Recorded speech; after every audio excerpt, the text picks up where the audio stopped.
Avvalam remont bo'lgan. Shu yerda 4 ta transistor turishi kerak bo'lgan. Zavod qanday etib yig'gan bo'lsa platani, shuni etib ishlatib bergan ma'qul. Sterolog 15 lik stabilizator kelgan. Kasali tokni regulировка qilmaydi. Bu stabilizatorlarda ko'pincha shu motor ishlamay qoladigan kasali ko'p. Avvalam remont bo'lgan. Shu yerda 4 ta transistor turishi kerak bo'lgan. Hammasini qo'yib ishlamaganlar. Endi zavod qanday etib yig'gan bo'lsa platani, shuni etib ishlatib bergan ma'qul.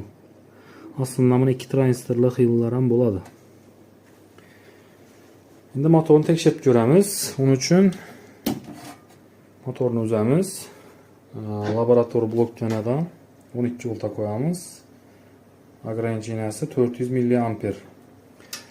Bu motorlar ishlab turgani o'rtacha 100 mA tok yeydi. Şuradan plus minus qilib tok beramiz. Motor hareketlanmadi. Mana hozir ko'rishingiz mumkin.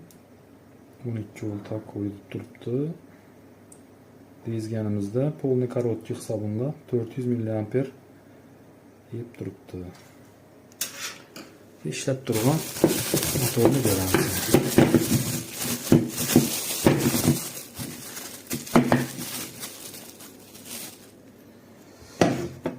Hop.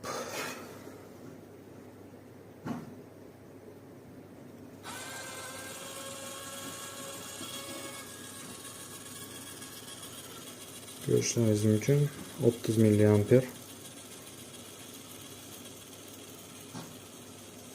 yeb turibdi o'rtacha.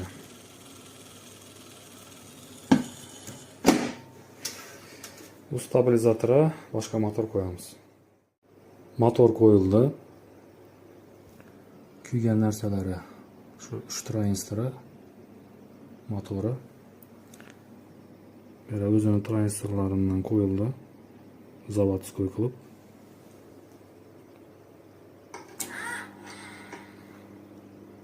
Ishladi.